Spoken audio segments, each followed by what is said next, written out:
Hey guys, it's Robbie. Today is going to be an unboxing video of a very special purchase of mine. This is my first purchase on my own from Louis Vuitton, and I am very excited for it. Just a quick little story. I've seen this item once in the Louis Vuitton store in Macy's, or like the Louis Vuitton boutique in Macy's.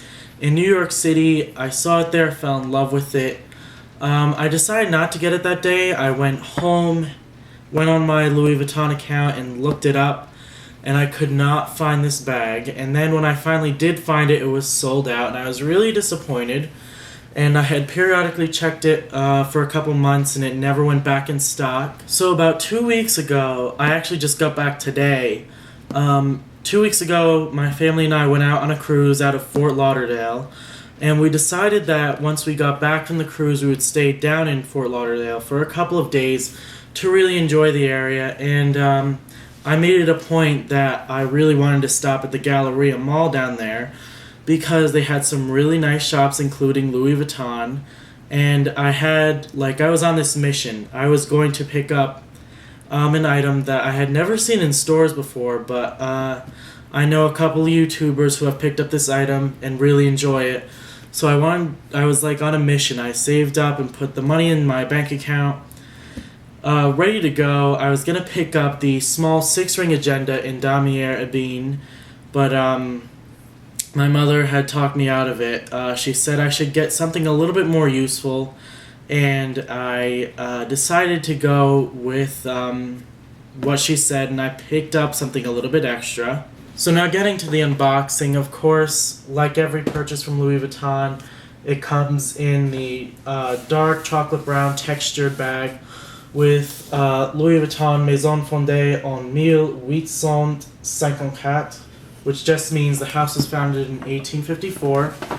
And it came with the box, as all Louis Vuitton purchases do.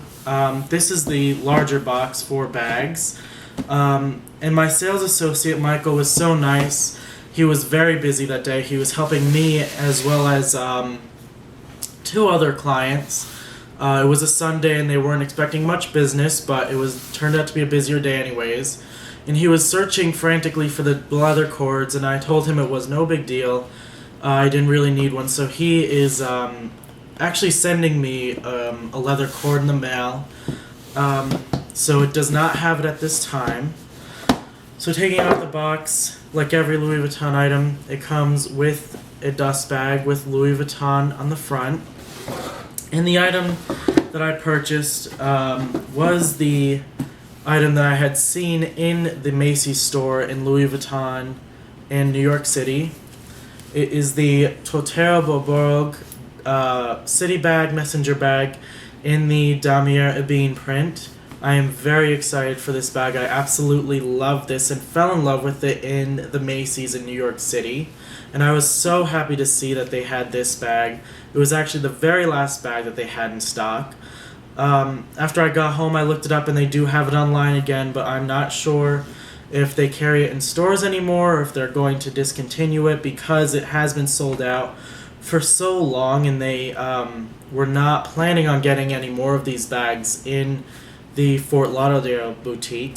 So really quick, just looking at the receipt, it is much like every other receipt. It's in the little booklet, and this was purchased at the Louis Vuitton boutique at Neiman Marcus at this Galleria. So it does come with the Neiman Marcus receipt as well as just the Louis Vuitton receipt, and you can see there it says the Trotteur Beaubourg and Damier. The price for this was $1,030, and after tax it came out to $1,091.80. And on the back of the receipt it just has the the address for this particular Louis Vuitton, and it is watermarked. Here are the 2 cards that came with it. There's the serial number and the name, like the price tag. And it also came with the textile card, like most Louis Vuitton pieces come with. So just looking at this bag straight on, this is the front of the bag. It has 1 flat pocket on the outside, as well as the top main compartment that has a zipper closure. Very nice touch. The golden brass zippers are just phenomenal. I own, what is it? I own a Versace bag, a Gurkha bag, and a Lamb bag. They all have brass zippers on top, but there's really nothing like a Louis Vuitton zipper. I didn't think it would be this nice, really. So looking at some of the details on this bag, it has the Louis Vuitton checkered square on all four corners of the bag, on both the front as well as the back, and they are on both the front and the back, there are 4 checkered squares on the top, and on the bottom you can see it's got the half square, so about 2.5, 3 squares from the bottom. Just very nice that they're both on the same checkered row pattern on both the front and the back. Just very nice detailing in that. So looking at the zipper closure here, you can see it's got the smaller zipper pull with Louis Vuitton logo on both the front and the back of it. It's slightly hard to reach when it's fully open or fully closed. However, if they had used a larger zipper pull, I feel like it might not look as nice on this bag, considering the size of it. Also looking on the top, you can see it's got the very nice coated leather trim in the dark brown to match.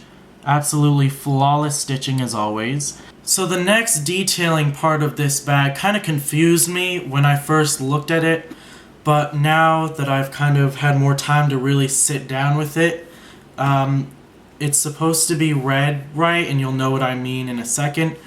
If you were to lay down this bag on its back and look at it the right way, it must say Louis Vuitton correctly, as in it must be facing upright when it's on its back. So on this side it has Louis Vuitton embossed into the fabric part of the strap, and there's also a grommet with Louis Vuitton engraved into that. But this grommet is on the end of Louis Vuitton. And the way that it's read, it kind of starts at the bottom of the bag and works its way up to the top. And again, on the other side, it has that as well, but you have to look at it as if it were lying on its back. So this Louis Vuitton embossing is read from the top of the bag going to the end of the bag, and the grommet, again engraved with Louis Vuitton in it. The grommet is now at the beginning of the embossing. It's at the front of Louis Vuitton rather than at the end. Again, it has to be symmetrical and it has to be perfectly done. So that's why it is slightly different from side to side, because it has to be read right and it has to look presentable. Looking at the straps, you can see that it has Louis Vuitton embossed onto it. It actually is embossed 4 different times on the strap. Very nice detailing, and it is in the Century Gothic logo like the Louis Vuitton font. I had actually looked high and low for where the stamp code was, but I finally found it, and it is in this part of the stitching on the inside pockets. It's very hard to see and very hard to get to. So I just put on the flashlight feature on my droid, and you can see right there, very small, that is where the stamp code is. It reads BA5101, which means that it was made in Paris in the 50th week of 2011. So going on to the inside of the bag, I'm going to show the tab. You can see it says Louis Vuitton Paris, made in France, and it has one back wall compartment, just one little flap compartment, no zip compartment. And there is also a D-ring further down inside. Again, I have to use my droid to show this because it's very hard to see with the lining and it's hard to get into this bag, but you can see down there, there is a D-ring, just a very nice little touch. The bag isn't tall enough to have a clay kind of fall down and dangle into the bag like it would if it were delightful, but it's just convenient to have so you always know where something is and it doesn't float around in your bag too much. So rather than do a full review on this bag just yet, since I have not used it, I have not gone out with it yet, I'm just going to show how a couple things fit in the bag, just so you know relative size to it and you kind of know if this bag, rather than knowing dimensions, if this bag is going to fit your everyday products in it. So considering the fact that this isn't exactly a tremendous bag, and this is really going to be an everyday necessity kind of bag, I don't usually bring my iPad with me. I rarely take it out other than for school.